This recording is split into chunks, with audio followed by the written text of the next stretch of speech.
thing number 6 or 7. I have no idea. Count the episodes if you want to know.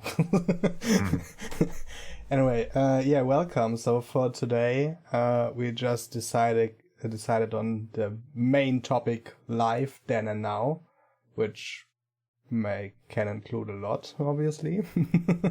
Yeah, there's a broad, big subject. Yeah, like including everything, both of us. Including our whole life, basically. in just one podcast. Yeah. We could do it. Yeah. So let's keep it down. Let's go with 15 minutes. We should be done. So let's start like the last time. So for me, it has been physically uneventful week, to be honest. Yeah. So Same here. Since the last weekend, I've mostly I don't know. So it didn't happen that much, which I haven't already told. Not much new stuff. I found some mice in a few plastic boxes, and I put some stuff in plastic boxes so mice don't get in there.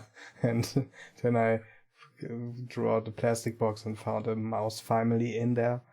But apart from that, nothing worth mentioning. There's kind of a YouTube rabbit hole about like catching mice and people like getting a plastic jug and then putting some kind of like a lid on top that kind of spins, so like when they stand on the lid, it gives way underneath them and it spins so that they get caught inside and can't get out. I saw that, and it's a long time ago. And I think even the thing that you're mentioning, so the first prototype was even developed by a German, I think. And so the thing was, I had mice in my house. And I was like, oh, okay, so what do I do? How to catch them, whatever. And then I Googled that stuff. And this is how I found that. It was years ago, by the way. I also posted a picture in Discord when I caught the mouse. Because I caught it in a living trap and then put it in the forest. But it's interesting that it's just such a rabbit hole. I mean, I just looked into it once, but it's funny to hear from you about it now. I guess you never had mice. I don't think so. I wonder if there's any topic that YouTube hasn't covered, because it's just like, it seems like no matter what you can think of, there's videos on it. I wonder if there's any that there aren't. Aside from, the obvious future stuff that hasn't happened yet, there wouldn't be any videos on it. But like, if there's any existing or past topic that hasn't been covered on YouTube, I wonder. Yeah, that's also so funny. So because regarding the topic, so when we grew up, there was no YouTube. Yeah. And someone came and was pretty uncontrolled. Like as we talked about, when something new happens, it's pretty unregulated at the start, obviously. And these days, so back then you could discover new stuff when YouTube was kind of new. So I guess that was easier. And these days, it seems, I don't know, like, they have powerful algorithms, and when there's a video that works, 10,000 people will copy that video. And it's also a lot about, polarizing and having a headline, like in bad news, and having a thumbnail, like with a cute animal or big tits or, something that people click on. So just basic, psychological stuff to make people click on a video. Clickbait,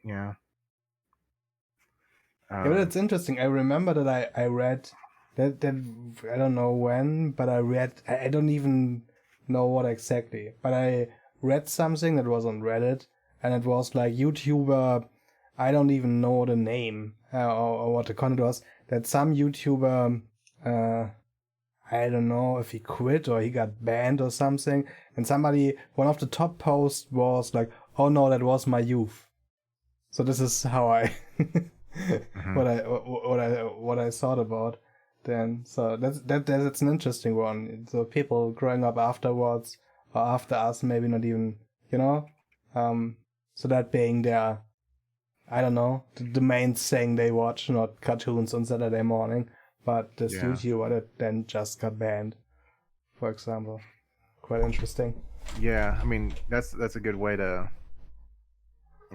a good topic or a good like instance of our topic is that like in our childhood we didn't have YouTube, we'd had Saturday morning cartoons, and those seem to have gone away in like the 2000s. Like I guess maybe they're still there, but like when I was a kid, we had like a Batman or a Spider-Man or an X-Men. We always had something like that on Saturday morning. But I think that just maybe that was just for my generation. I think X-Men and Spider-Man, they're still around, and maybe they're just new cartoons uh, But for them. But I just never heard of them.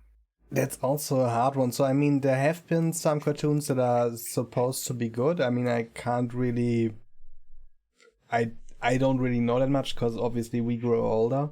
Though I would still Right. say I like cartoons, but Yeah. I often obviously also watch the ones that I knew from back then because of nostalgia. But Yes. yeah, I can't really comment on new ones. But when I see a lot of new ones, it's like a little bit for me, like with some or a lot of remaster makings of old games. When I Yeah. look Yeah. at them, I don't like them and I don't want to play, Yeah. kinda. So, and it's the same with comics or with cartoons. So where Yeah. especially the ones that are totally just animated and look like really bad animated out of the PC, kinda, in comparison to old ones that look like they could have been a comic, Yeah. and been drawn by hand. But so I saw some children shows on television or people watching them or children watching them, and I can't really comment on them because I only saw a bit. But obviously it's also a lot, it's subjective, and I'm not that deep into that I know what's in it. But at the first glance, for me, who is obviously highly subjective and biased towards the stuff that I know from my childhood, it looks kind of soulless.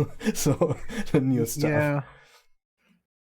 Yeah. I mean, like you said earlier, when something works, a lot of people copy it. I think.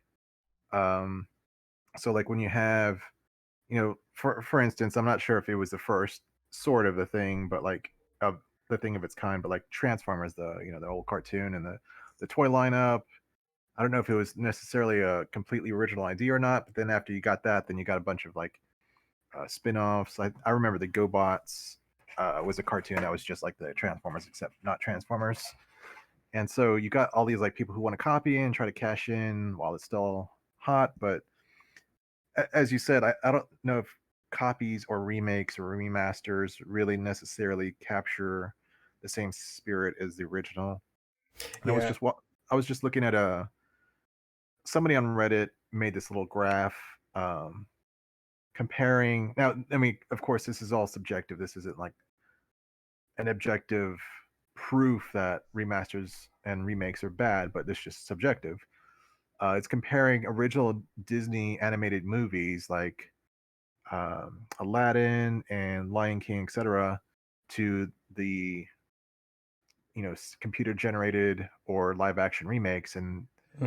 like the ones he picked, they were all much like the one that they were all worse, but the one that was the least worse was the Jungle Book. Like What the are the difference. factors that are compared?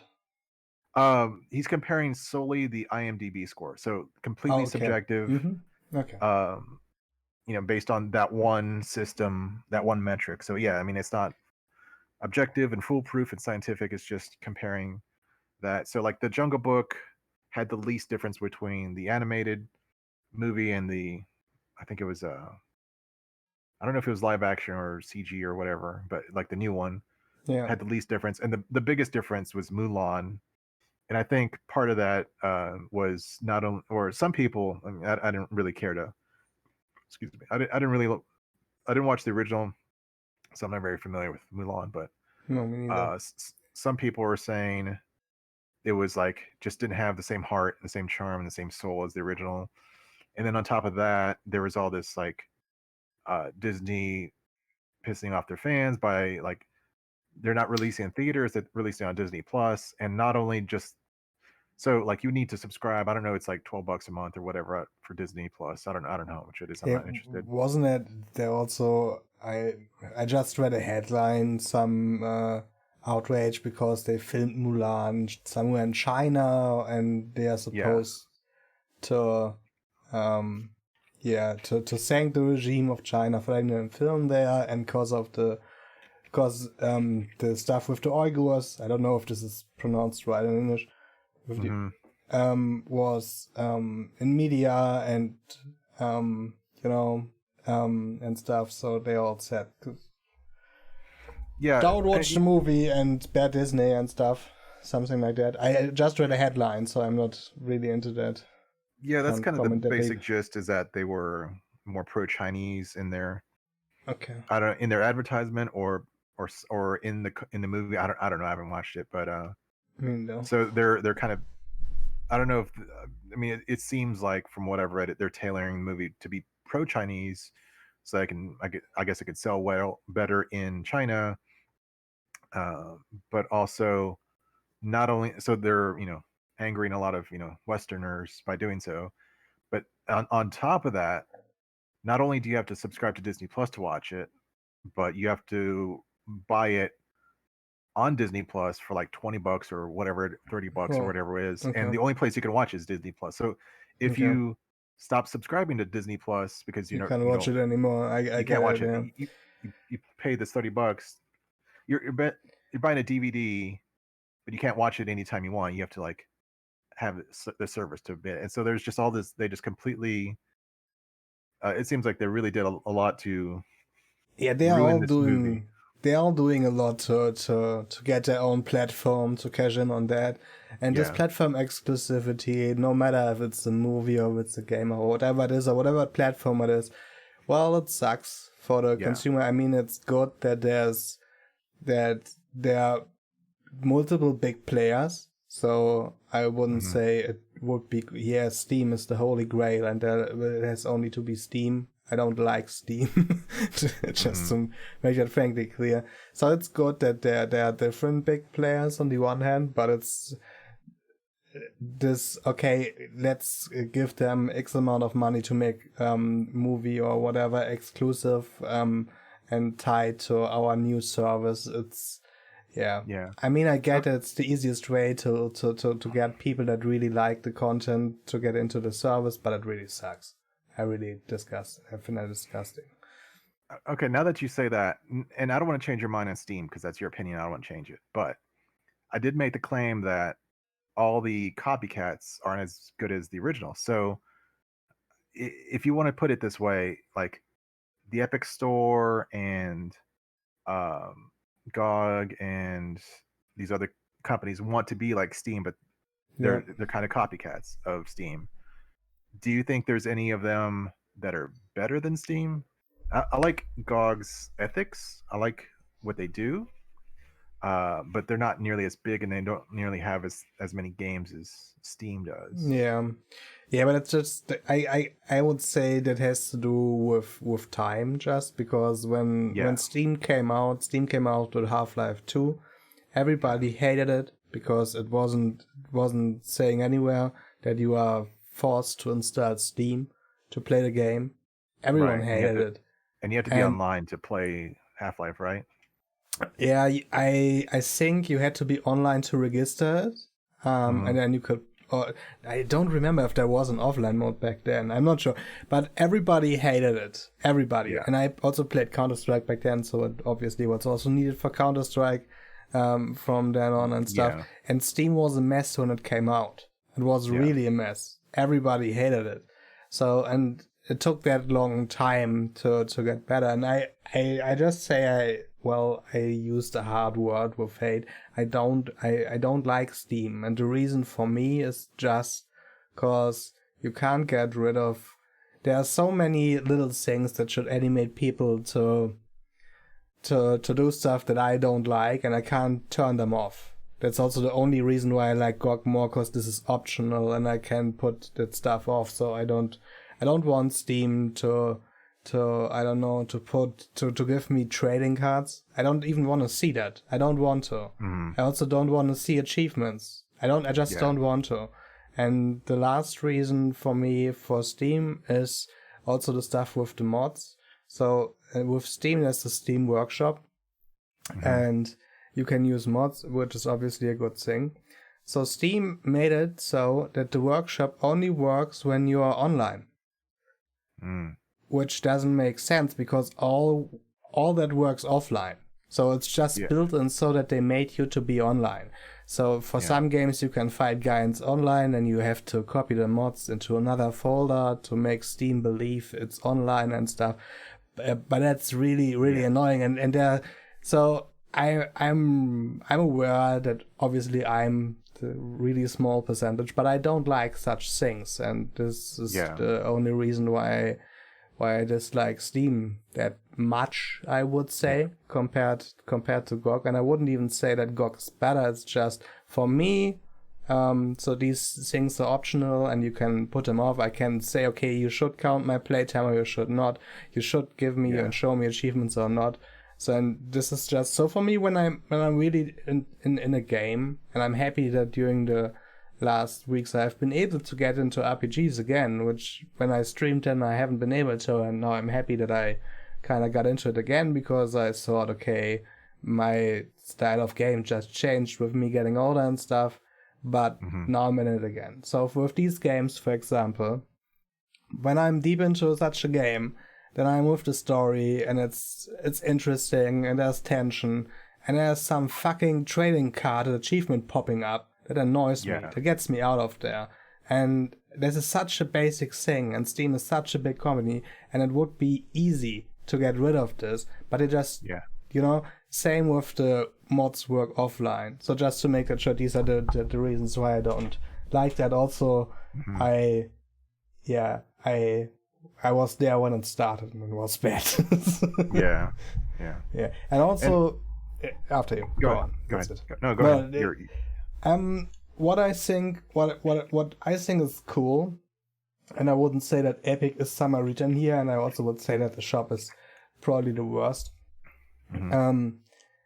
I like that they take less money from developers, because this is a thing that goes for a lot of things, and also Apple does it in their shop, and Google does it, Right. And they take a certain cut. It's mostly, for most of those shops, about 30%.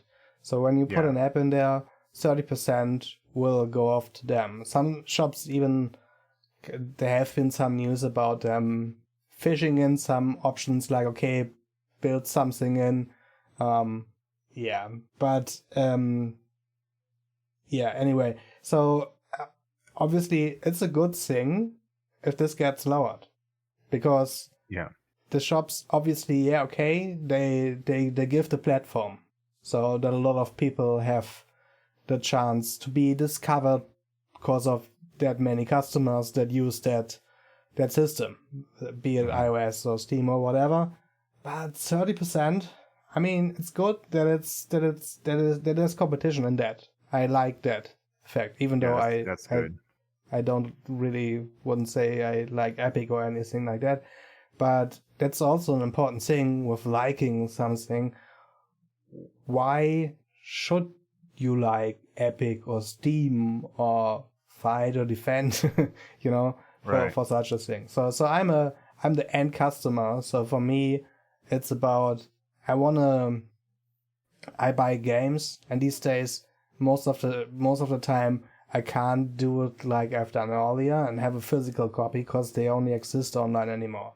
So and then because of this exclusivity deals and stuff, I have to decide, okay, where do I buy it? But mostly the shops decide for me because it's exclusive to shop X or Y.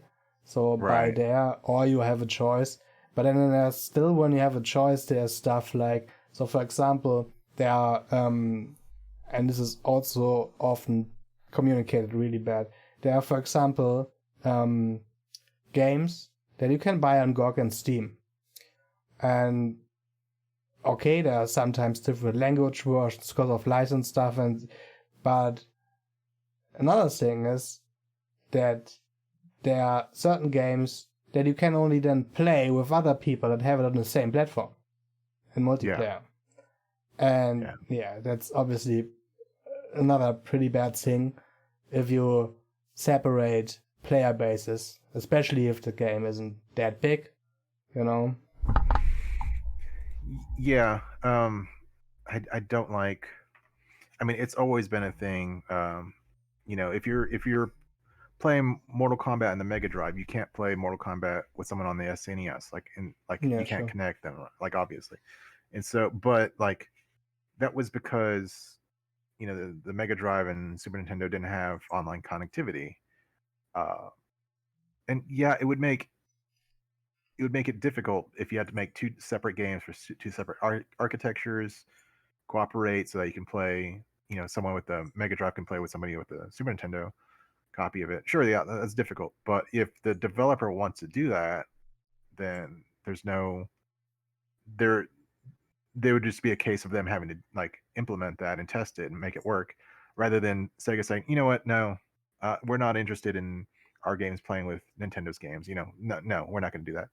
And that's just to and that what that does um, is it takes away choice from the developer and the publisher, but it also makes the game like it, it ruins the game a bit because it could have this option. I mean, I could play like for instance, if we're gonna stray from the 16-bit days and go to the modern day, there's a game called Warframe, which is like Left 4 Dead, 1 to 4 player co-op, and online co-op. So I could play with anybody on Steam, the same game. We could play a mission together, or we could play hours together, whatever. We could friend each other, all that kind of standard multiplayer stuff.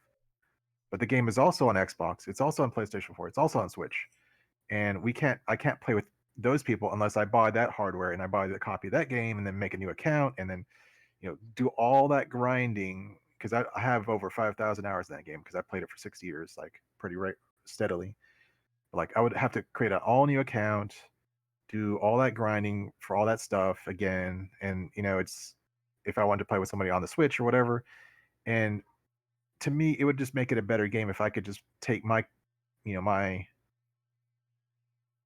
game on PC and just play with anybody who's out there, like no matter what platform they're on. But you know, Yeah. What that does is that would say, oh well,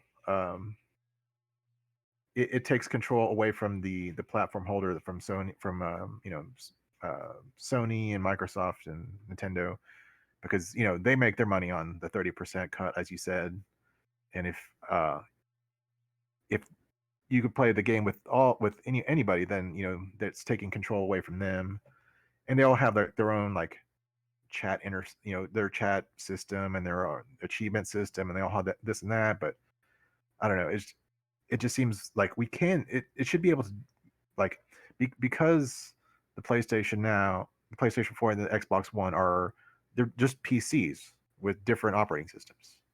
It's And like they should be able to cooperate more now than ever, but it's they don't. interesting. It's interesting that now that you say it, that they are basically PCs. They are, and so is the Yeah, original Xbox. It was just a PC with the one sure, OS.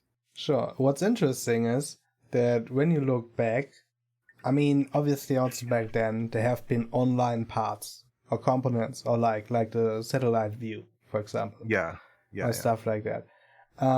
But also when you look at today, I mean, I don't have a newer console, but all these newer consoles, the games are mostly more expensive than on PC, and it costs and it takes them longer to be able to get them.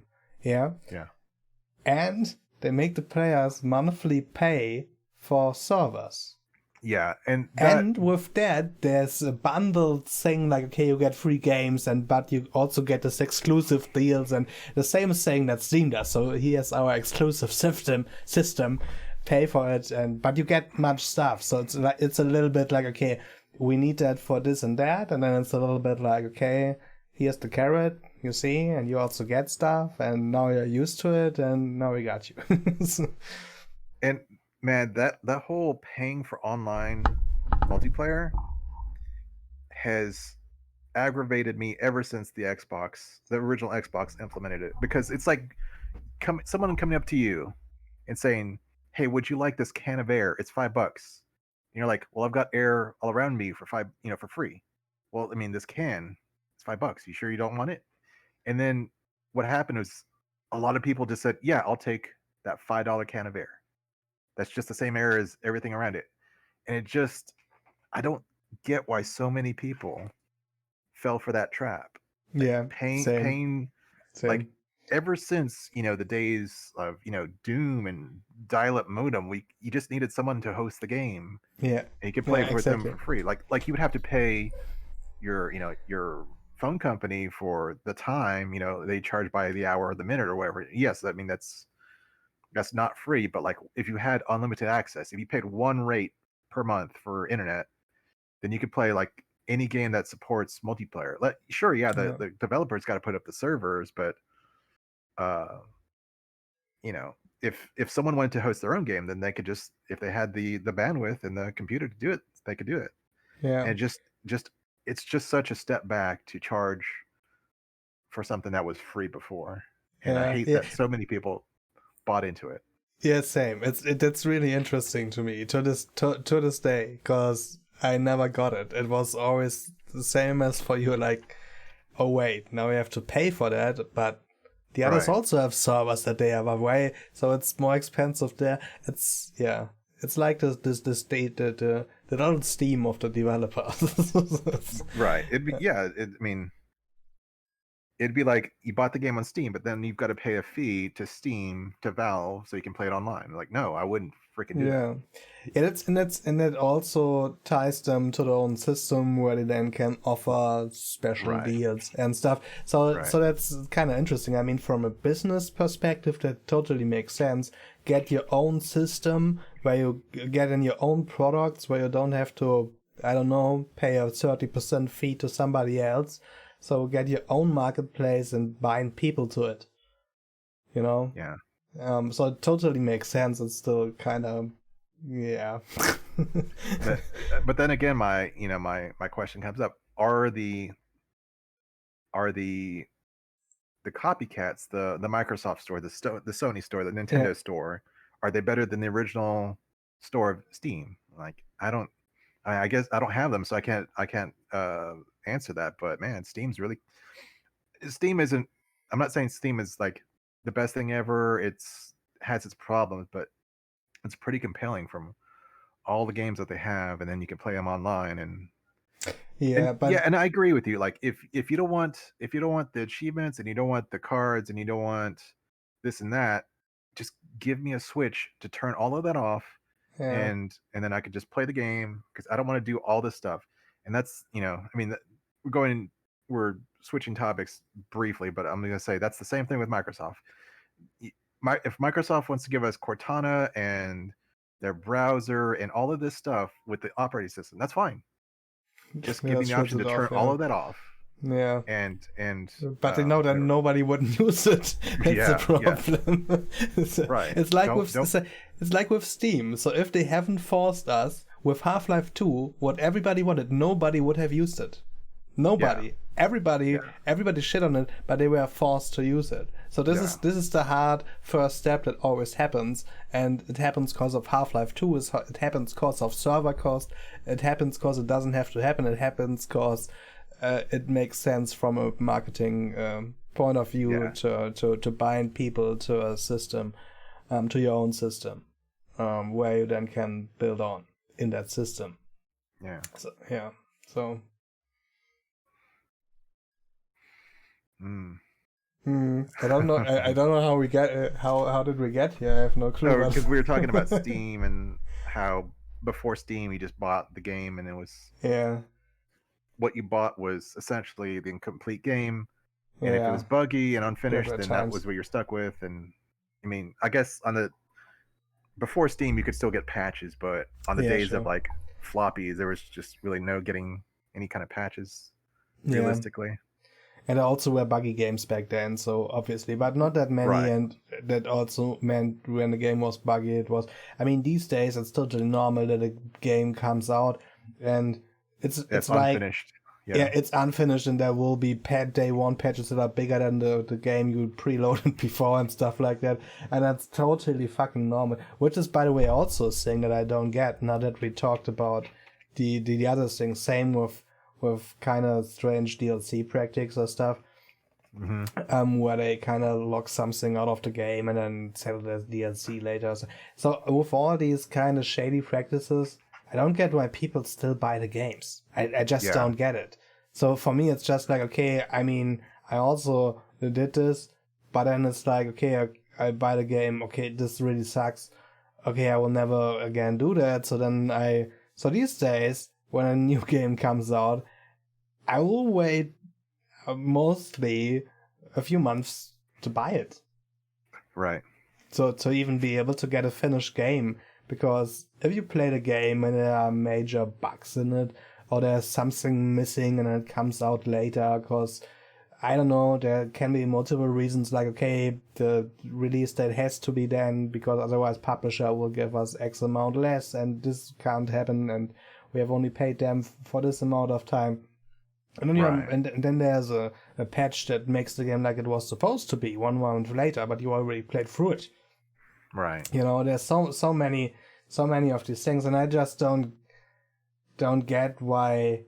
So, and obviously a lot of this is also forced with, I mean, it's probably pretty hard to develop a game and to have a team and to hold certain dates and stuff. But if all that games that were not finished and totally bugged when they came out just wouldn't be bought, then the publisher would also say, okay, take your time. Don't bring it out like this mess. It doesn't make sense. Right. So, you know, it's like, it's not like that somebody is helping by buying that bug game, not themselves. Right. You ruin your reputation if you keep putting out unfinished games. I mean, look at Blizzard. Yeah. Man. Oh, man. That's a whole other podcast right there. But like how to ruin your reputation is the topic then. Blizzard 101.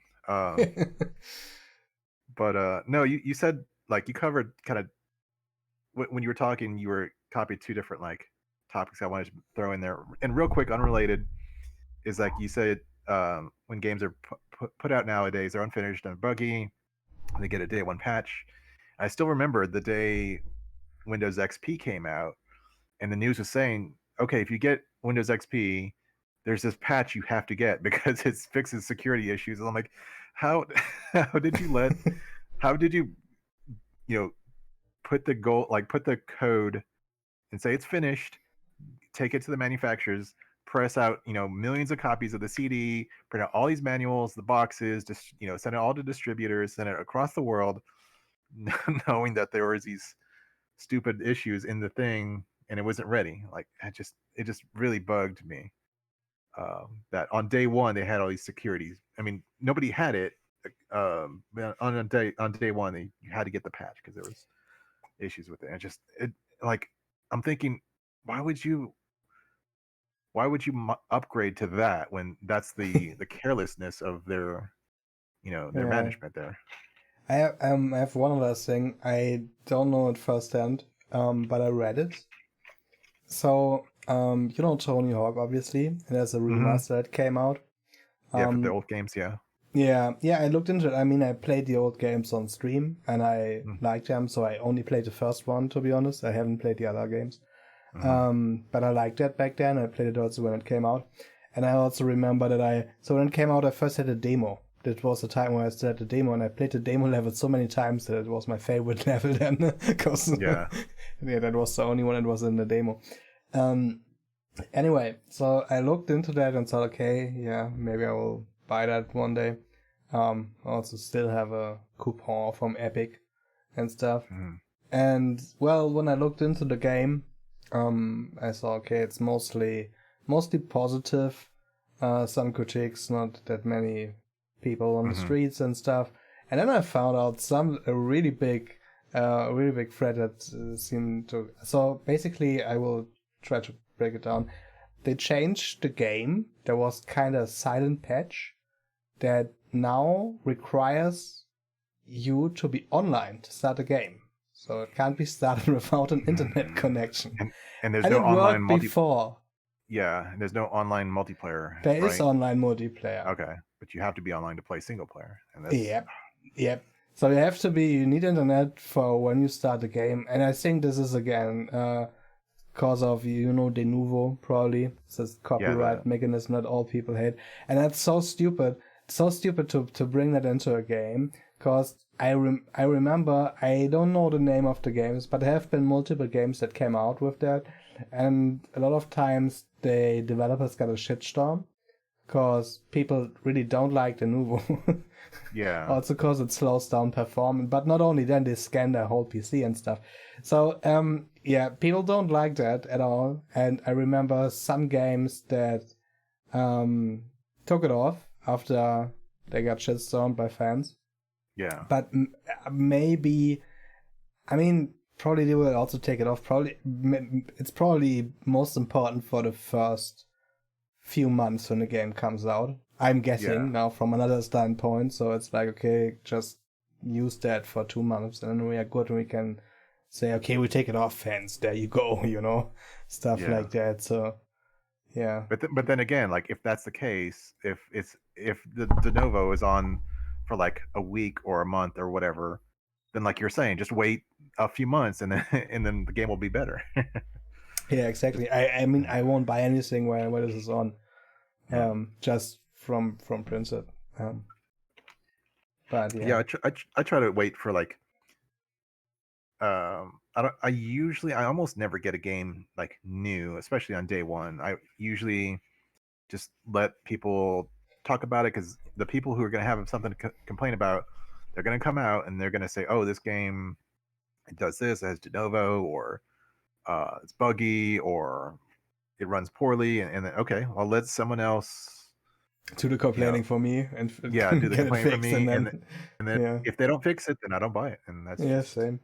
I've got too many games to play to go through that. Yeah, same. I feel the same. I'm replaying Baldur's Gate 2 at the moment. Yeah.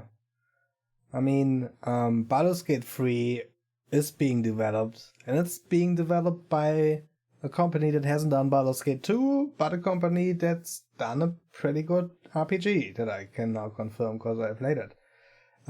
So yeah, I'm curious to see what comes out of that, and how it is, because Divinity Original Sin 2 is also in the style of Baldur's Gate 2, but definitely not Baldur's Gate 2. So it's a different kind of so yeah, there are differences obviously, and I wonder what they do with Baldur's Gate 3, which is supposed to come out, I think, next month or something in early access. I won't look at it even at early access. I haven't watched any trailers or anything, but that obviously means that the game will probably go to beta next year and then come out maybe next year. Or I don't know what the release it is. Maybe next year, maybe the year after.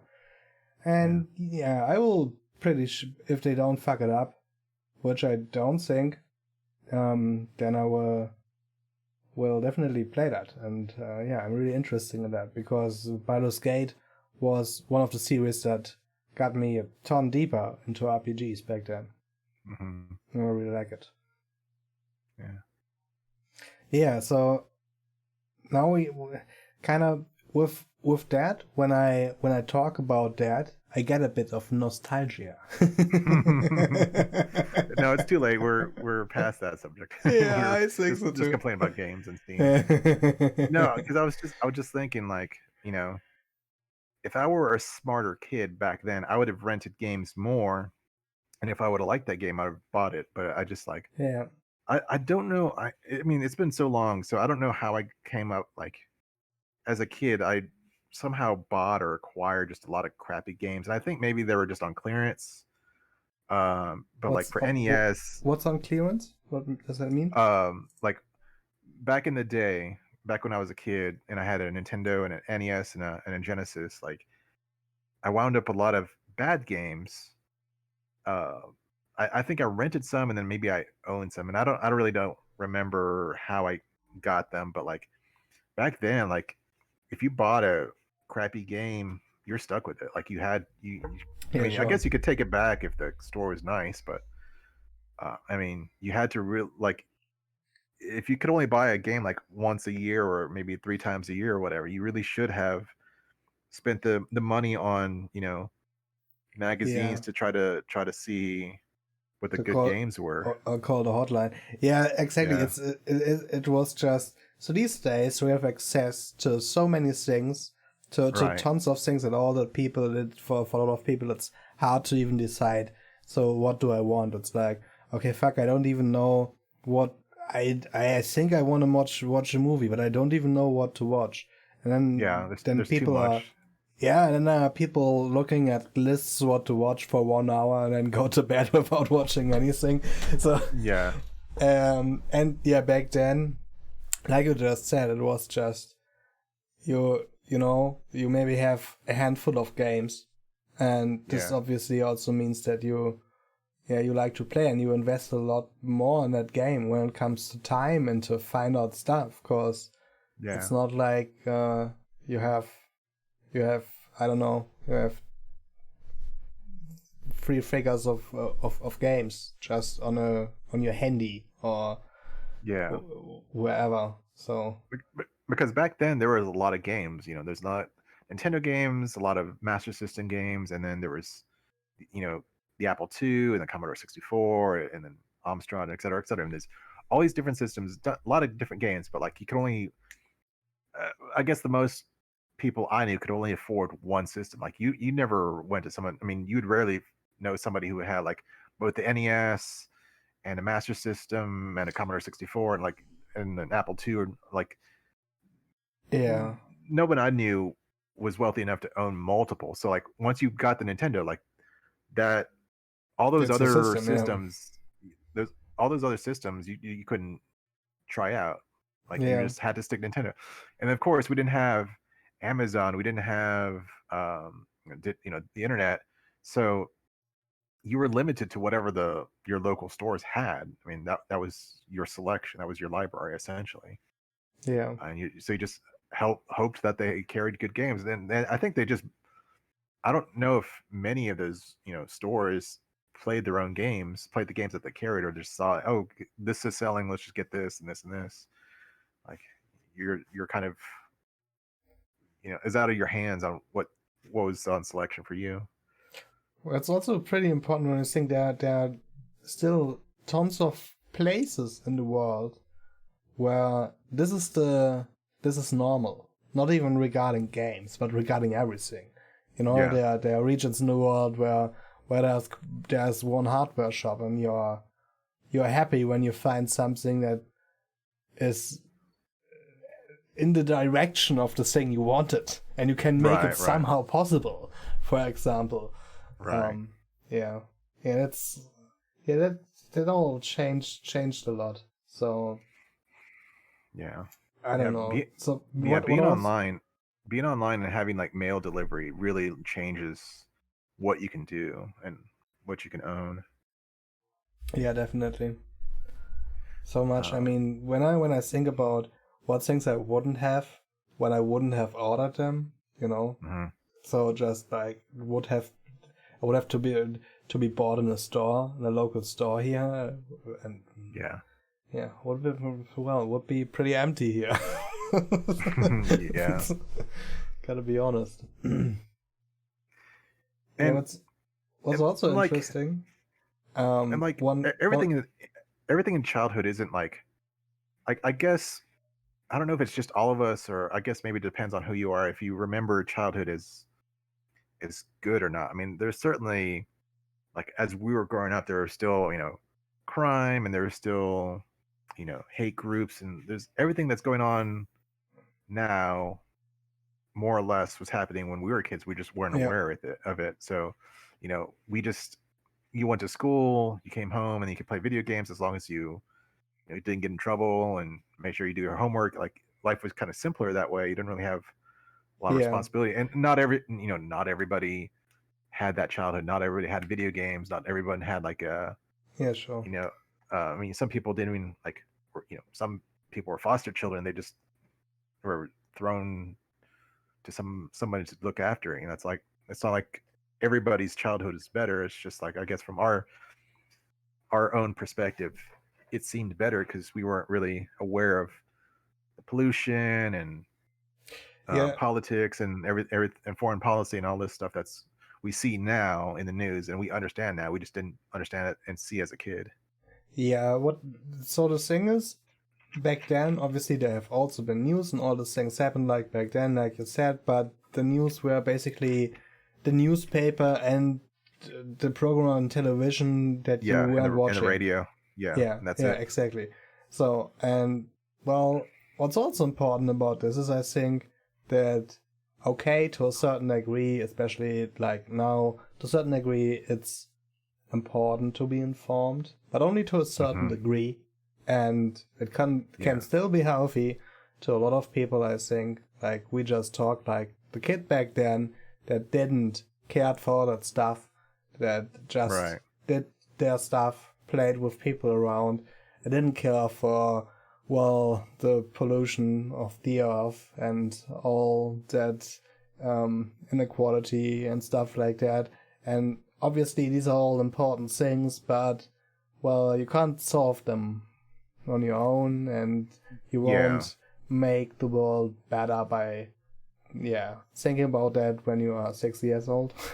It's yeah, like, um, yeah. So have to. We talked about a lot of time. It's there's yeah. Don't take in too much of all these yeah, negative infos, and well, even if you do, then make something in your for yourself or in your small space, and right. let it be with that, because otherwise you probably will only get frustrated, and well, you can read such things pretty much your whole life without ever stopping. It won't Yeah, stop. There's enough, sadly. yeah. Like, I mean, if you say, let's break up all of our what our species is doing wrong. Let's say there's pollution, there's inequality, there's poverty, there's hunger, there's injustice. You know, all these different topics. Like, you can spend your entire life just uh, looking at any particular topic or all of them, but like, it's too much for any one of us to fix. Yeah, But so in that regard, yeah, you'll get frustrated, you'll get depressed because like you want to fix it, but you can't. You just don't. There's not enough of you. There's not enough time in the day, and there's only so much you can do because of, you need a lot of money, you need a lot of connections, and um, if you want to like solve injustice, well, then you need to know the justice system, and that's, a lot of research, and then you need to spend a lot of time and going through criminal records and saying, oh, this person was jailed, but like the his case was, suspect, and like they submitted evidence that's incorrect or whatever, or they didn't follow procedure. There's just a lot of time that you have to invest into actually fix things, because first you have to understand what's wrong. Like, yeah. you know it's wrong, but you have to like get details on what's going on. And even then, and even if you would be able to do all that in a lifetime, let's say in 5 years, then you wouldn't get to the next barrier. That would be other people that don't want it to be changed, and then you Right, would be there right, like, oh fuck, right, shit. right, So, right. yeah. So yeah, doesn't seem. Uh, so I think maybe the healthy thing to do is not to spend so much time seeing what's bad at the world, but it's like kind of getting a glimpse of what's going on, and see if there's something you can do. Like, if there's too much trash, then you can say, oh well, I'm eating out a lot, and I'm doing this or this. I'm creating a lot of, like, I'm getting a lot of packages, and that's a lot of, plastic waste. And maybe if I do this instead, I won't create so much plastic waste. Or if I drive less often, or if like I drive less often, but like when I drive, I plan my schedule out so I get everything I need in one trip versus making all these different trips. Uh, there's things you can do that'll help. It won't fix the world, but if we all just kind of do a little bit our own of what we can do, like the sum of everyone changing their behavior can make can make a help. It can help in that direction Yeah. in whatever topic. But then, like Yeah. you said, you need time for yourself. Like, if you give up. watching movies and playing video games and I don't know, smoking cigarettes or drinking booze, going out to party or whatever, pre pandemic or whatever, then your life won't be fun and you'll just drain yourself out trying to fix the world or whatever. So you need some entertainment, you need some diversion in your own life, or else you're gonna go crazy. Yeah. Yeah, I think that's, by the way, an interesting thing. So, which has never been taught to children, I think. So, I Mm-hmm. don't know, maybe it has been taught to you. So, well, when did social media come up? Do you know? I don't know from the top of your head. I mean, it wasn't there, and it somehow came up when we were teenagers somewhere, Mm-hmm. I guess, but I don't know exactly when. And like it's Mm-hmm. always, when there's something new, it's not regulated. We talked about this, Mm-hmm. and I'm not sure if it's done today. So Yeah. if people or children are taught how to deal with that. So, Right. and what I mean with that is how to take social media. Right. Because obviously, well, now we are kind of glimpsing into reality, and well, what is reality, and Mm-hmm. reality is what you make to your reality to a certain degree, and what you say Mm-hmm. yourself what reality is. Um, which means there are tons of different possibilities, Yeah. obviously. But it also means that people can, especially, well, teenagers can get really absorbed into, for example, social media and Mm-hmm. making that their reality with, yeah. Right. So they can live in there for 1 week in their cell phone, looking who likes who without even leaving the house and being really depressed because someone likes the other one, or you're not into group XY or stuff like that. Yeah. For me, I was always into computers. I didn't have my own computer until like I was a teenager, but in school we had these old Apple IIs, and I loved just to play on them. I liked the program on them, and in retrospect, that's where I kind of discovered my love for computers and programming and all that. I didn't get my own until like I was a teenager, and I was just on that all the time. Like I was, like you're saying, I was really absorbed into it. And it wasn't like social stuff. It was more just kind of learning. It was programming, but there was hanging out with friends, looking for games, and you know catching up with people on in chat and just talking. Like having a computer with internet like opens a lot of doors, and so now I was. I'm not going to say I was the only person in my computer with the fam or the only person in my family with a computer, because I think my uncle had one, but he had like an old like DOS machine and with games on it. But I don't think necessarily he had internet and really spent a lot of time on the computer. But I was just once I got a computer, I was just completely absorbed into it. And so my parents didn't they knew of computers, they knew of the internet, but they didn't really understand what I was doing or what's going on or what the possibilities were, or of course what the dangers were. I think I talk with other friends who they kind of, I don't know how they understood, but they just said don't share your name or your address or anything like that. Just you make a persona, you make a nickname or screen name or whatever you want to call an avatar, and then you just pretend to be that person rather than like you could there's some personal information you can divulge, but like you don't want to give someone too much information. Yeah. And so my friends kind of, and these were friends like in high school that I hung out with after school on the computer online, and so they kind of like taught me etiquette, which I kept going from the days of IRC, and I was on ICQ for a little bit, and then there was MySpace, and I was on Facebook for a while because my friends were there, but then I shut that off because I didn't like what they were doing. But yeah, I don't, I guess maybe I got lucky and I got a good education on how to interact online. It's, by the Um, way, a pretty interesting one, because I asked myself, in retro perspective, kind of like, mhm, wait, how did I learn? So for example, you often hear about scams that, Hmm. for example, especially targeting old people or intrusive ads or stuff like that. Um, or tech scam or even tech scam or stuff like that. And I always thought to myself, how can you fall for that? And then I thought to myself, wait, how and why and when did I learn? It's just like, so when an ad pops open or something, I know how Right. they work. So Right. I know what happens now. I know how to block this and I know what to take serious and what not.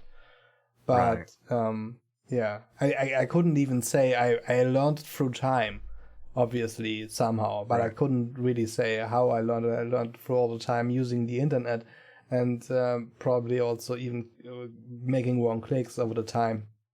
But yeah, I think in my case, like I was always, a computer nerd, and so I'd hang out on computer websites, and I think I have to thank a lot of that from. I have to thank them for the kind of exposure they would give. So like right now, like today, or I guess this year, on my phone, I get spam texts on my phone, and they say, Mhm. "Oh, hey, Cindy, we have your I don't know, we have your order. Click on this link to go check it out, or whatever." Like something Yeah, like that. Like go.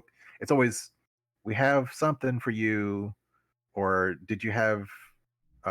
It's like it's something to try to get me to click their link, and I know yeah, the link is always some bullshit URL that I've never heard of before, and so that's been around for years. And I won't say I was at the start, but I knew. I think when that started to become popular, and uh, that would come up on tech sites would say, "Oh yeah, there's this new kind of scam. They're going to try to get you to click that link. What that link tries to do is try to like take your information from your browser and try to hijack your browser so that they can get your login for certain sites or whatever." And so I knew, let's say around 2000, maybe a little earlier than that, that clicking on links that I don't know about is a bad thing. So for 20 years, that's not worked on me. I've just known. Or if there's something, if I want to check it out, I've got like a separate browser that I don't do any personal information on. I just like I browse. If I browse shady sites and they hijack the browser, there's not going to be any information there. They're not going to come up with anything. yeah, If it's really shady, I know now that I can just create a virtual computer and then load it in there. If it hijacks the computer, then I just delete it and start again. So yeah, like I had the good fortune of growing up. Uh, I wouldn't. I mean, malware and viruses have always been around since computer networks, but like I grew up at a time before they were really like yeah. everywhere and When extensive. Yeah, I mean back then there were news once a year about a new worm Right. or stuff Yeah. like that. Yeah, I remember that. So when they become kind of a sounds so stupid, a popular thing, but because Right. many people got infected and nobody Right. knew that much about them. Yeah, Right. And a lot of the people getting affected just they're not tech savvy, which is fine. I mean, not everybody has to know how to use a computer, but you are on the internet using a computer, you kind of should know. You should need some kind of education on how it works. I don't know what that kind of education is, but like you should at least know the dangers. Just like yeah, if you want to start driving, you should know the dangers and what you're getting yourself into. If you want to fly, same thing. If you want to yeah. start dating someone, same thing. That It's just like with everything. Like if you I, want to I use the computer internet, then you I should have know. an anecdote regarding that because, Okay. well, at my, as yeah, as my last workplace, so I worked with old people with psychical illnesses, and Mhm. well, most of them never used the internet or Yeah. a few times, so they were Yeah. just television generation, and there was this I don't really know who they were, but it was an institution that um, went around from retirement home to retirement home, and um, for 1 hour they would teach the people there how to use a tablet, or they Hmm. tried at least. Yeah. And That's gonna be hard. yeah, it's really hard, and it didn't work.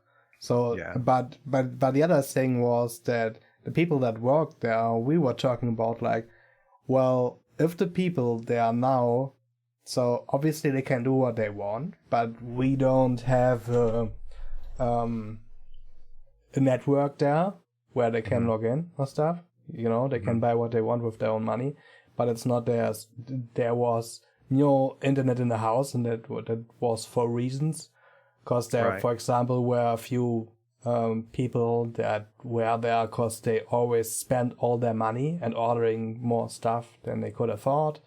Yeah. And so then they got, other people who were had to take responsibility for them because they made a lot of, So they spent more money than they had, and so they have been in systems where they are not allowed to spend money, and a lot of stuff like that. And when this institution came to teach all them how to use the internet with tablets, we were thinking, oh my god, please don't open that can of worms. So it's obviously good that they learned that on the one hand, but on the other hand, that could have meant for us a lot of, So more calls, and even before that, and as I said, most didn't learn it. There were some things like even with libraries.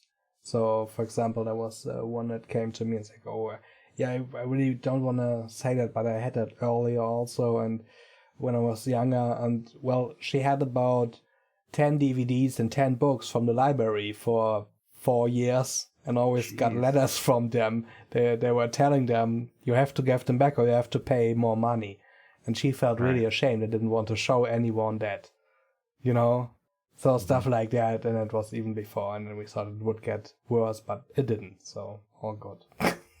Yeah. It just came to my head when it comes to internet and also education, what to do and when to do. Because obviously also those people wouldn't know where to click and where not to click.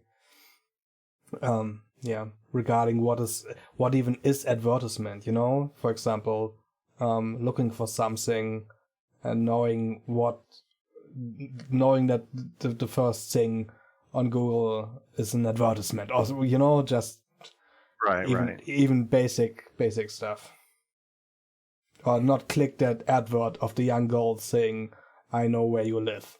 so if you're 65, there's a lot of that, like based on your IP, they can figure out your address, at least your city, and they say, oh, there's young girls in your city, and they enter your city there, and like, oh, look at that, like I wasn't even looking for that, but like look at it. It's the same girl telling me, hey, I'm near the place your VPN is located. Wanna meet up? You again. You always change with my VPN. It's so strange. Travel a lot. Those are funny. Yeah, it's a funny girl. She also doesn't get older. Anyway, I remember. I think one of the most popular things regarding viruses and stuff was the so-called in German the Bundestrojaner. I think. Trojaner is Trojan. Oh, okay. Trojan horse. And basically, so what it did was it showed on your screen a picture, and it was like often so language, there were tons of mistakes in the wording, and the text was basically telling you your PC is blocked because you're a terrorist, you have child pornography, and you cut off the head of your wife, and you ate your children. Something like that. So it was just all evil things that you can imagine, and everything stood there on the paper. And at the end, it was saying, I think it was saying, so this is the FBI or whatever, police. And at the end, it was saying, okay, but we will let you go if you send us $200 per you pay, or something like that. So, and it was just in the foreground, and you could just delete that and then go on what you want. But at that time, I think it was because this thing was distributed also through pretty popular streaming sites. And this was a time when streaming was kind of new, you know? It's like, so back then we talked about, at the beginning of the podcast, we talked about games, and that back then when you have a game, you play it a lot of time because it costs a lot of money. You don't have much games. You don't have access to all that stuff.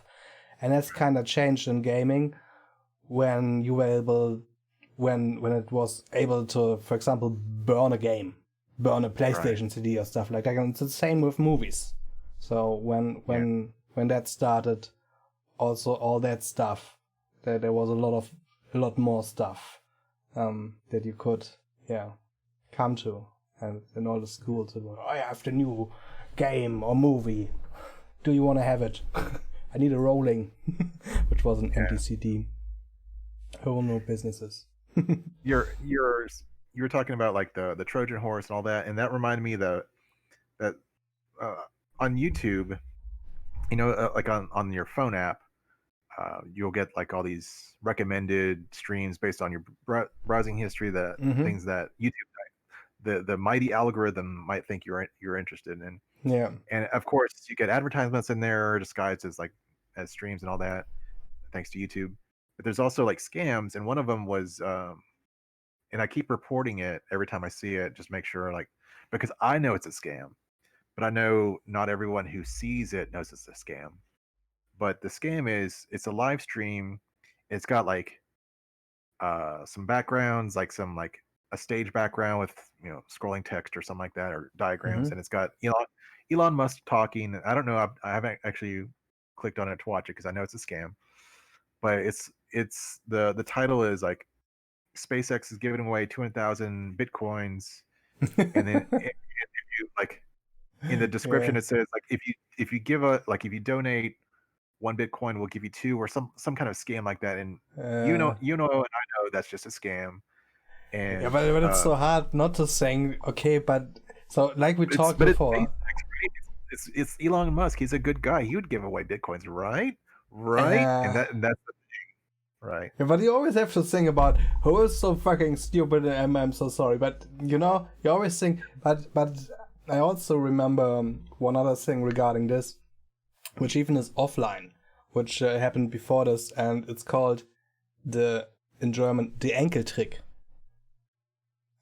Which basically are people, and they call per phone old people, so grandparents, and tell them they're lost, you know, like relatives or something like that. Yeah, and they need money. Really, it's really important because they are now in this and that country, and their car blew out on a highway, or they have to pay to rescue their wife, which is in hospital, and they are in Sri Lanka, and whatever. And then they send somebody to the door, and they will give them the money. Or it also is quite common, is they are telling that they are the police, and they want everything they have money wise to keep it safe or stuff like that.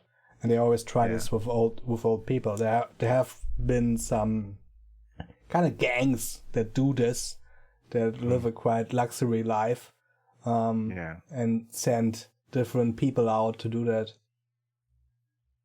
Which is kind of the scam even before the internet. And there's also been all this this Nigerian prince stuff, which became a meme, you know, with these guys. And I'm not sure if it even started there, but this is so, you know, some guys in Nigeria being on date platforms and establishing connections with old women looking for partners, and then making them send money and never meet them and stuff like that. But I honestly, this is a whole other can of worms. I once talked to a professor that was writing he was writing a piece about dating platforms. So he basically tested different dating platforms and was writing a piece about that. And this, by the way, this was when they were kind of, I wouldn't say new, but maybe 5 years old or stuff. And already then it was like, there were fake profiles, and they had people that write people pretending they are someone. So basically there are people that are hired by the platforms to write people that pay money to meet someone on the platform, so to keep them in there. And this was usual and on all the big players and stuff. That was kind of interesting, but also pretty scary. Mm-hmm. Mm-hmm. Yeah, so now we kind of came from cons all over the place as usual. Well, I had something earlier. So do you think we talked about the platform exclusivity, no matter if back then Nintendo or Sega or later with different digital, like marketing platforms or like Steam or Epic. So, I mean, back then it was also marketed like that also. Mm-hmm. But do you think that this exclusivity also kind of gives kind of fuel to... So back then there was this console war. I mean, obviously this is kind of advertisement stuff, and it blew out. It doesn't make sense to fight for a developer and have fun gaming, so we don't have to talk about that. But it's still interesting what happens and I don't know what happens when in a school in, I don't know, 7th degree, maybe 1/3 of the people have an Xbox and the other one all have a Nintendo Switch, for example. Right. What does that mean for how these people grew up, how they treat each other? That's an interesting one. We can't answer that, but yeah, that's kind of interesting to me. Yeah, when I hear it, like, I don't know if this is true because I don't own an Xbox, but from when people joke around about like Xbox gaming, it's usually about some kid on your team or on the other team like cussing you out and insulting you with all these different colorful language and racist language and all et cetera, et cetera.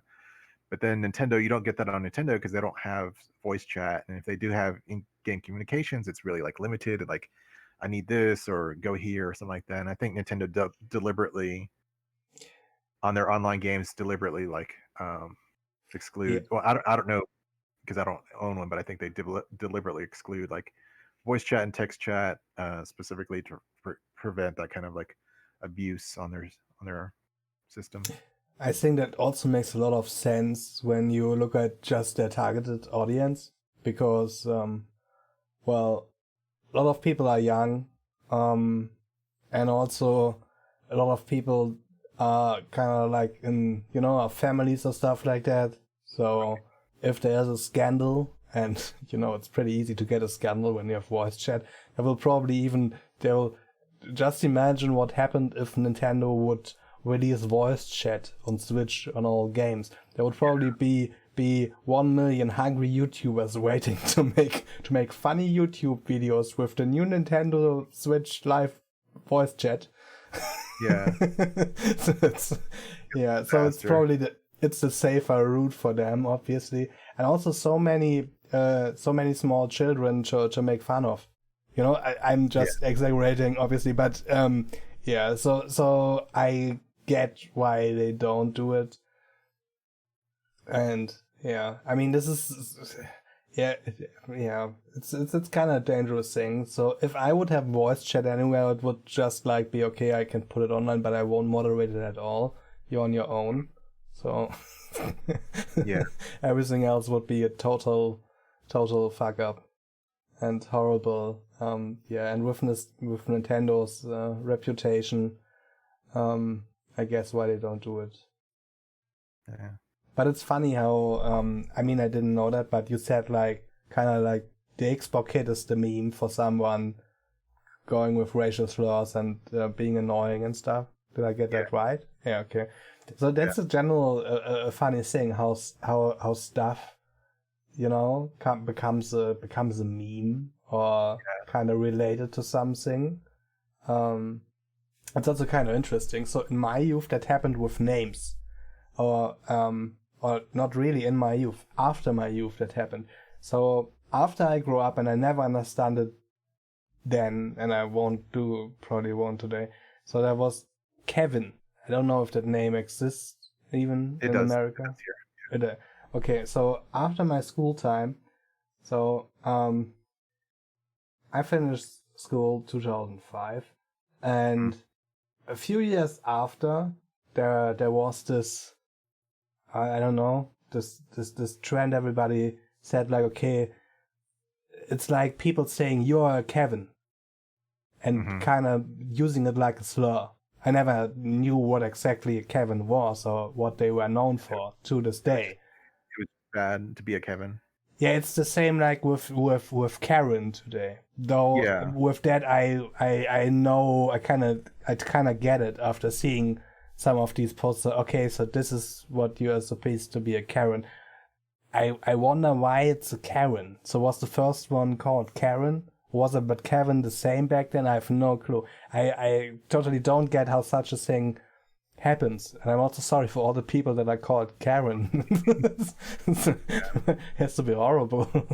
So I don't know for certain, but I think it comes from like a TV show, like not it might be a reality show, or it might be like something that's not, it's fictional, but it's filmed and presented as reality, where like there's a character named Karen, and she's like all stuck up, and she always wants to speak. If she goes to the store and she doesn't get her way, she always wants to speak to the manager because she doesn't take no for an answer. And that kind of like really hard kind of personality, very difficult to get to deal with, like unreasonable kind of person. That's what I think a Karen is. It's good. What's the name of the show? I wonder how many people like me are there that have seen that, and not only in that way, in general, we are like, yeah, okay, I get it, but where does it come from? Like, probably only 10% even know where it's come. I don't know. I'm just and I don't know what show it is or where it started, but I think we all kind of understand what being a Karen means now, because there's been so many jokes about it. Yeah, the joke is, I think, far more popular than the actual source of the joke. It's interesting how such things happen. But because I think the joke hits on a nerve that like we all understand, and so the joke itself is more popular than the source of it. Yeah. So there's a German word that's basically, it's not a slur, but it's like an insult. It's for people that are nitpicking the whole time on every small detail, and it's called Korinthenkacker. And I really like that. Just had to put it out there. Wait, I will see if I find a direct translation, but I don't think so. Let's see. Yeah, I mean, I know, I'm not gonna. I found one. It's called Fußbot. I don't think I've heard of that. It's called Fußbot. Yeah, nitpicker. I already said it. Or hard ass, inch pincher, nitpicker, stickler for detail. Anyway. Yeah. There's a Dutch word. I don't know how to pronounce it. I don't really know the Dutch word, but it's something like someone who. Well, I don't know. Maybe I shouldn't say it because I don't really know if I understand the context. But now I want you to say it. Well, I don't know if I understand the word properly or not, so I'll probably.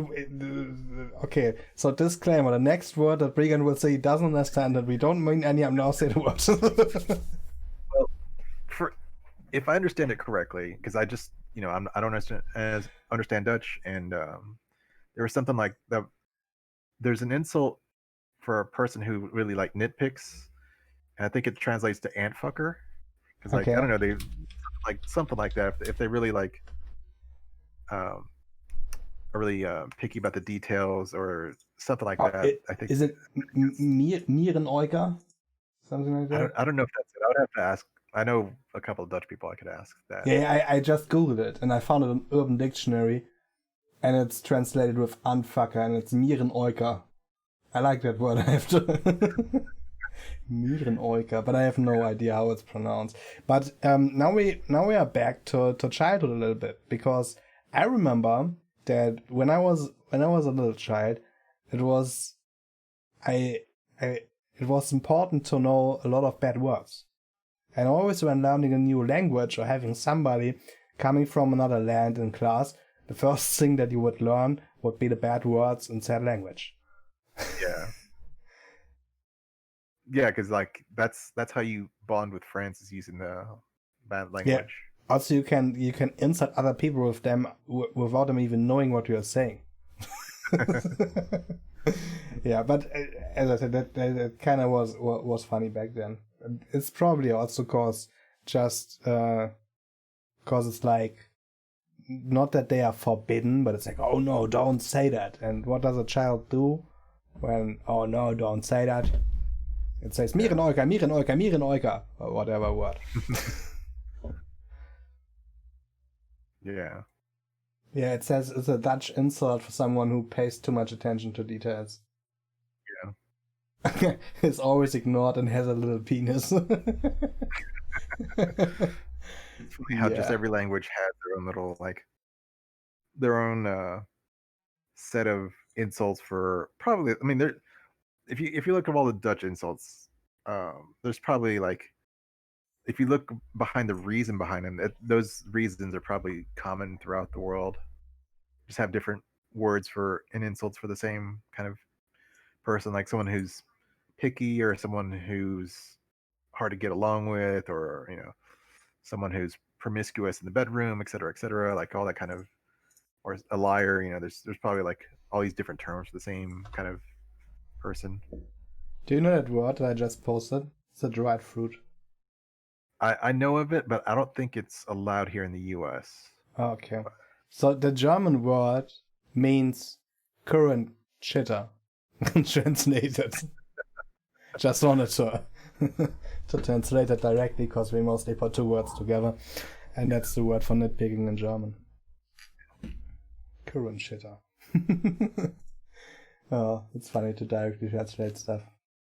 Yeah, there's just like a lot of like funny terms, and it's also so I have to put that out. So when I googled it, I mean, I didn't use Google anyway. When I googled Dutch anfucker, or anfucker, or whatever how you pronounce it.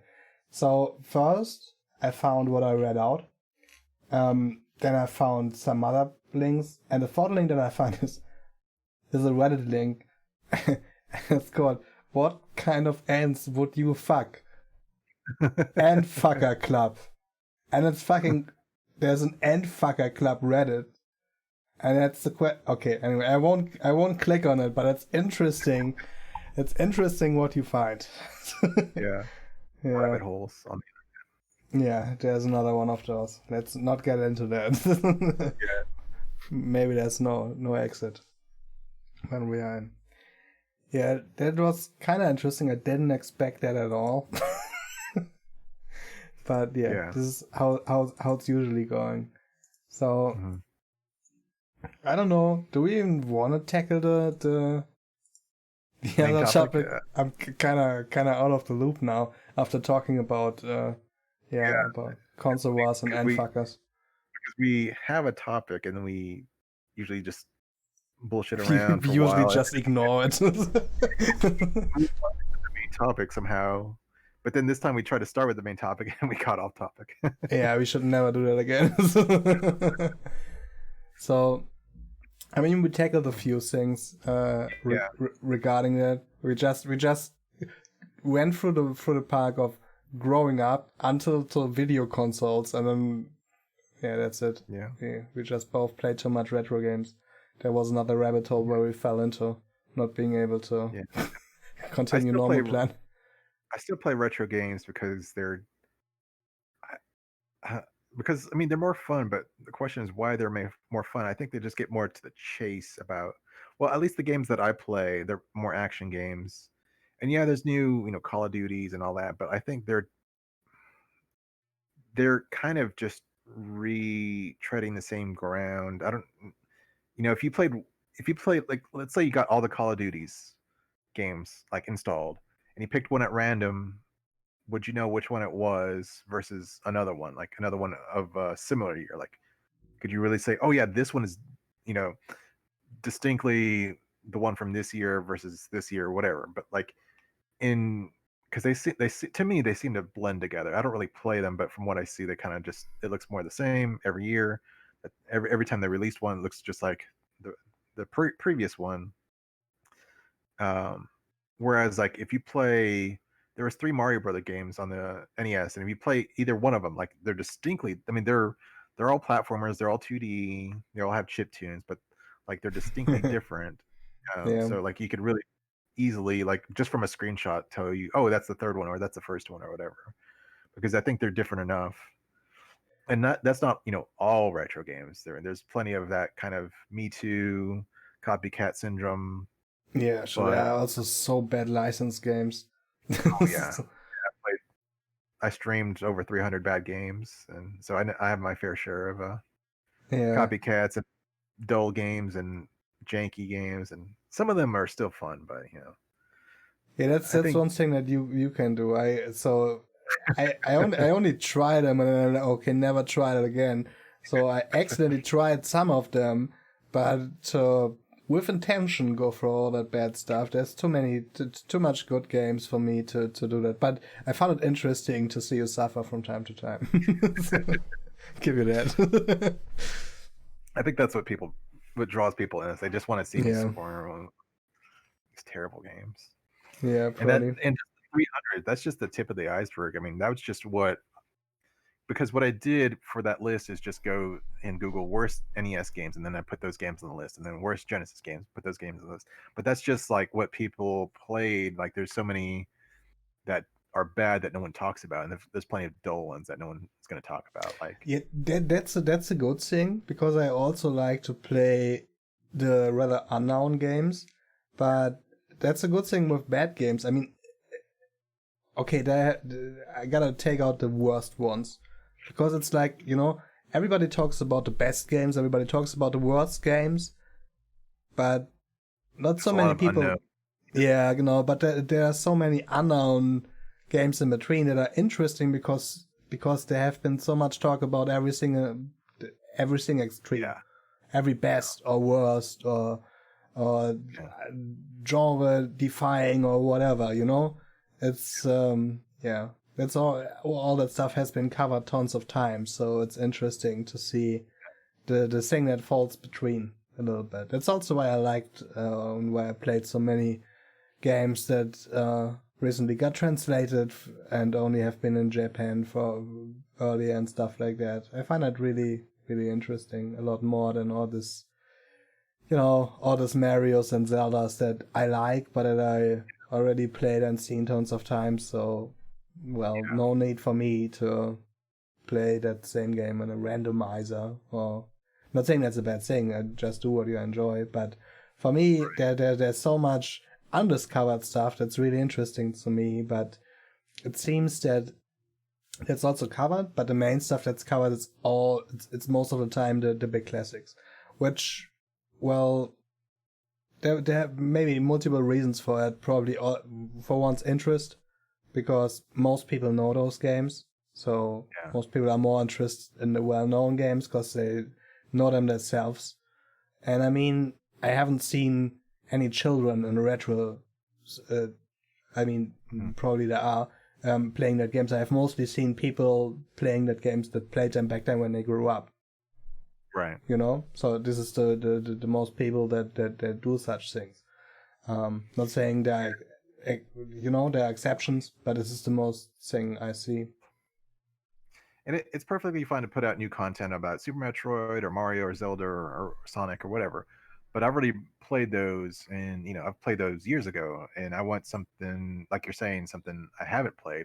It's fine to put out content of the stuff we know because we grew up with Mario and Zelda and Sonic, et cetera, et cetera. But there's kids growing up now who haven't played those, so like that's perfect videos for them. But Yeah. I've already I've seen everything about Super Metroid and Sonic, and That's, by the way, after you. Mm-hmm. That's an interesting thing regarding a topic that we talked before when we were talking about remasters of old games, kinda. Because I think, I'm not sure, but I think I said something like, So most of those I don't need. So for myself, well, I won't say they are good or bad. There are good and bad ones, but there are also a lot of also cash grabs. Right. And I think they mostly draw in newer people. They are not there for the old people. They are kinda, but they also are better in drawing in new people than the old people. Cause I mean I don't know.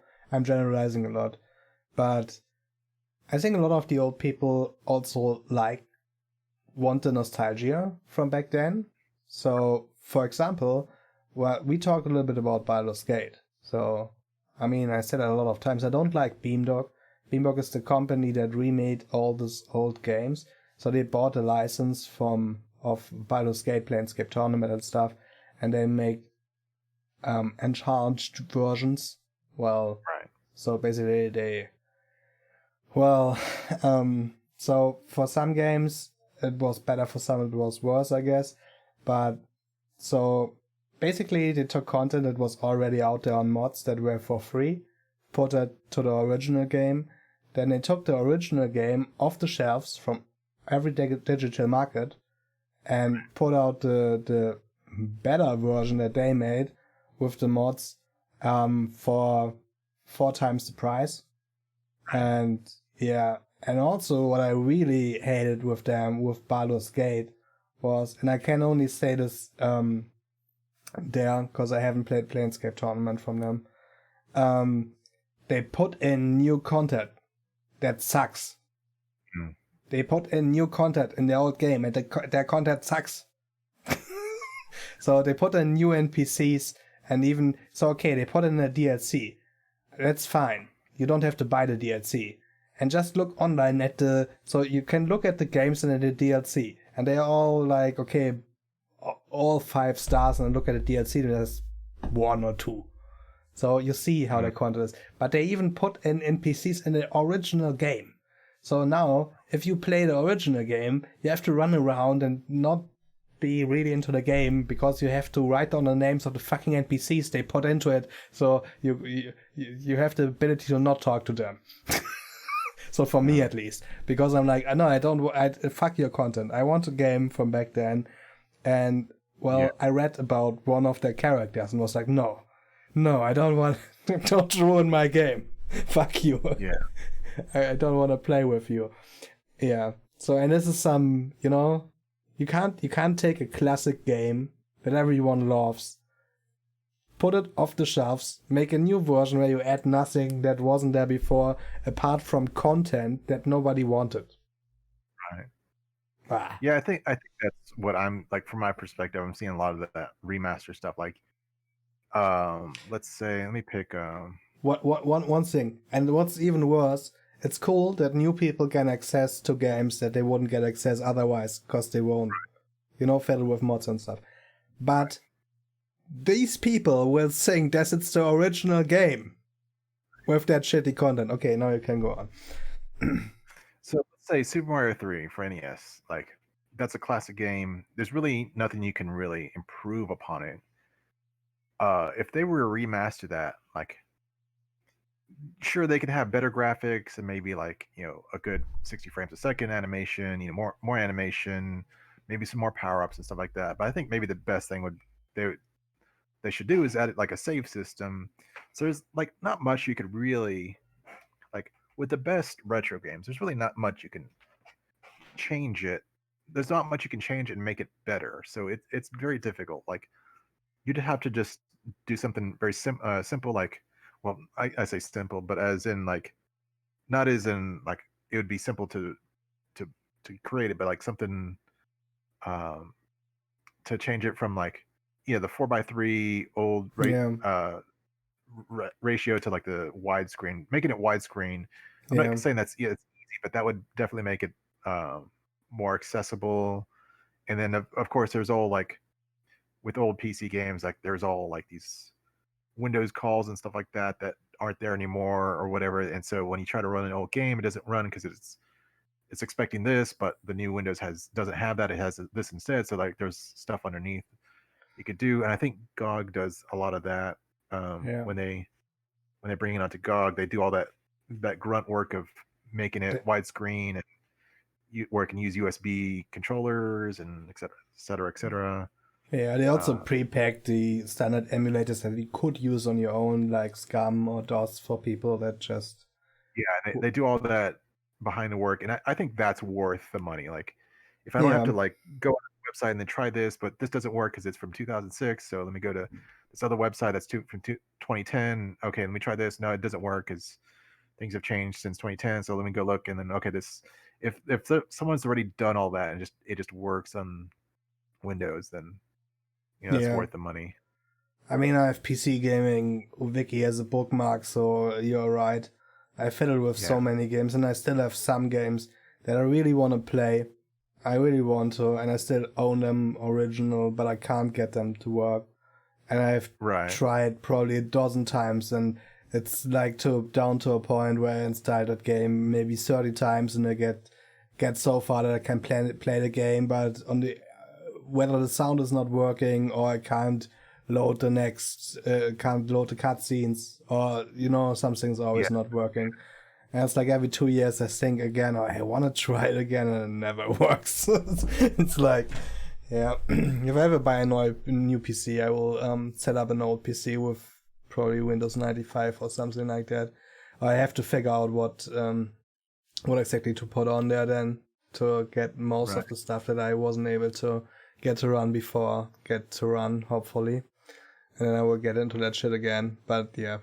Yeah, I that's think in that's that not the case, fun part. if you build like or buy a computer from let's say 1998 with Windows 98 on it, then you're gonna get a lot of DOS games and a lot of like old like Windows 32-bit um, games to work. Maybe not Yeah, the best. I mean, if you could run them on your modern PC, you could run them at maximum frame rate, highest resolution. But you're like you're saying, it's just compatibility issues yeah, and having it. So like I think you could buy like some old hardware. You might not get the fastest performance, but you'll at least be able to play it. And for me, yeah. two games, well, maybe three games, old PC games I played back then. I want to play again on stream. One is called Hard War, not Hardware. It's like if you take the E off Mm-hmm. hardware, you get Hard War, and that's a game from late '90s, I think, or maybe 2001 or somewhere in there. And it's kind of like that. I wouldn't say as expansive as Star Citizen, but it's sort of that kind of game where you've got your own little spaceship and you fly around. There's factions, and there's the point of the plot of game is to get off. You're stuck on, I believe, is Europa or something like that. It's one of Saturn's moons, and you want to get off of it because like the company you work for has abandoned your colony, and so like you guys are stuck just fending for yourselves. You want to go back home to Earth, and you have your own ship. You can join a faction. You can become a bounty hunter. You can become a trader, stuff like that. There's different like ways to go forward if you don't want to follow the plot. Like there's a plot to do, but you don't have to like you're not stuck to it. Like it's there whenever you're ready for it, Mm-hmm. and you can just free roam around. And so that's one game I never beat. I did enjoy. Well, I don't think I beat. I might have beaten it if I cheated or something like that because I was more. Uh, Even back then, I had like a lot of games to play. So if I wanted to beat a game, I wouldn't mind cheating just to get through it. Yeah. But I want to stream that just so you guys can see it. Maybe recapture kind of some of that magic I had back then. I do have a copy. I don't know if I can get it to work. But then there's another game. Well, there's two other games. There's one called Oni, which is ONI. Yeah, I know Uh, that. it's from Bungie way before they did Halo. Like I think a lot of people just understand Bungie is a Halo. Like they only make Halo, and that's kind of the case for like 15 years now or something like that. They've only made Halo, but before Halo, they made all these different sorts of games, and one was Oni. It was like you play a woman police officer like in the future, and it's like a third person combat where you got like punches and kicks and combos and stuff like that. And I really liked it. You get weapons as well, firearms and stuff like that. And I don't remember much of it, but I did enjoy it. I think I did beat it like legitimately, but I did want to play it again. But I have a copy on the PC. I can't get it to work on Windows. I tried to run it on a virtual machine, couldn't get it to work. It would start, but like when the game loads, it would crash. And so, Yeah. like, I would love if GOG somehow fixed that and released it, but I don't know if that's ever going to happen. And then, kind of, for me, the holy grail of old PC games I want to play, but I can't is No One Lives Forever. Mm-hmm. There's a one and two, and it's a kind of a spy game, a comedy spy game. Let's just think of like Austin Powers, except instead of a guy, you're a girl. It's also set in the '60s. It's also really funny. Good I characters, like it. great. Yeah, it's pretty good. Yeah. Why can't you play it?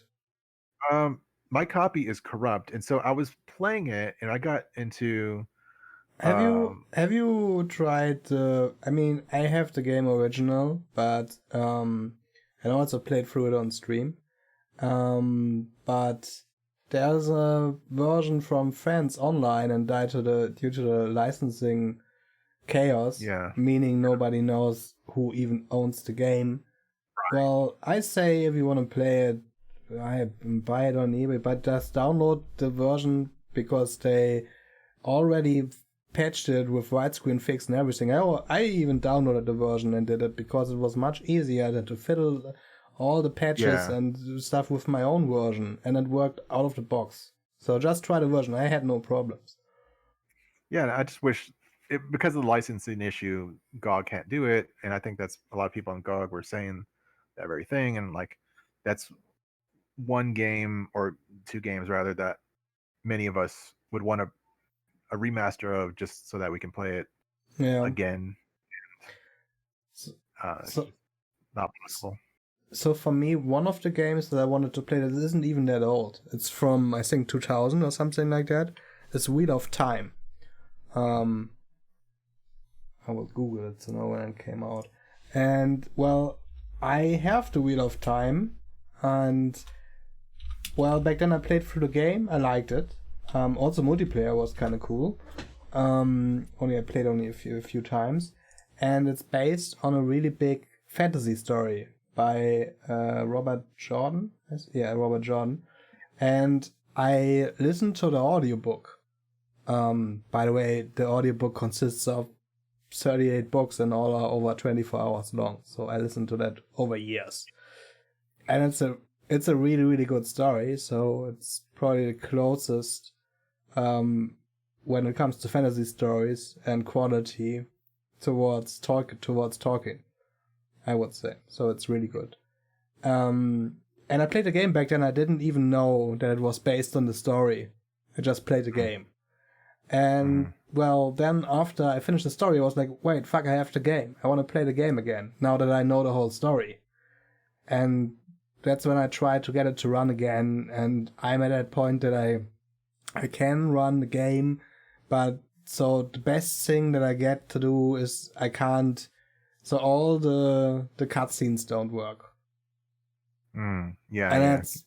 Yeah, and it's like, you know, you're between two levels and then you're in a whole new region and you don't know why, or you have to go back and play the movie file and stuff. And it's kind of, yeah, that's annoying. I wanted the full stuff. And I was able to get that to work with a lot of games that use QuickTime. There are different programs that you can use to get around the QuickTime thing, but with this game it didn't work. Because back then a lot of games were using QuickTime to play the videos. The other game, but that will work, or the other games that I want to play, well, now after you talked about games from DOS back then, I mean, most DOS games, luckily with DOSBox, run quite well. And I still want to play Pirates, because it was my favorite game on the Commodore 64. And... well, obviously the DOS version is better. There's Pirates Gold for DOS, and that's a lot better and more playable these days. And the other game is Pizza Connection. It's called Pizza Tycoon in English, though it's a different version. Do you know that game? What sort of tycoon? It's called Pizza Tycoon. So it's called Pizza Connection in German. So my version is... Okay. No, I've never played any of those tycoon games. Well, in this game, you have a So it starts, and you make a pizzeria, basically. It's a DOS game, and you then build your pizzeria. There's a manual, and in the manual there are pictures how you have to make the standard pizzas, and there are also like numbers, and there's a phone in the game, and you can call those numbers. So, and there's, for example, one guy where you can buy ice, but he's a criminal, and the ice is just like, okay, I want a bazooka or I want a handgun. And you can also do criminal stuff on the other guys that have a pizzeria near you. And so that game I liked it. I played it back then. I never played through it. And I was only fiddling around with building my pizzeria at the start and trying to get people in and develop my own pizza and wreaking some havoc on my fellow pizza companies around me, stuff like that. And I really enjoyed it back then. It was funny. And this was also one of the games where you basically needed the manual. Without the manual, you couldn't do anything because the phone numbers and stuff was in there that you needed. But I will try to... Didn't even find it on that... Wait, the name... How to... Okay, it seems there has to be a remake. And this is why I only find all this new stuff. Let's see. Yeah, that's it, I think. Okay, well, it's a German video, but that's the game. I will post it in chat. Well, I think that's a pretty good place to wrap it up here. I do need to... do need to eat pizza now. The nature is calling now. Yeah. So, well, today we totally didn't come to the topic, or a little bit. We just made it to gaming, and we kind of stuck there.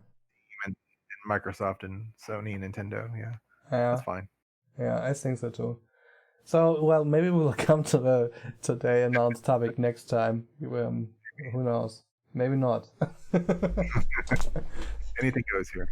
Yeah, that could be the running gag. Maybe this will be the topic for the rest of the podcast, for the whole year, and we will never get there. Nobody knows. This might be the cliffhanger. Find out when we get to the topic. It may take some episodes. Yeah. So anyway, thanks for listening. So today it was a little bit different topic-wise, but yeah, we rarely know where we go before, and today we saw it and we didn't get there. So, so have a nice evening, everybody. Thanks for listening, and bye-bye. See you next time. You can also listen to us on every other podcast platform, whatever the name is. Okay, bye-bye. Thanks for listening.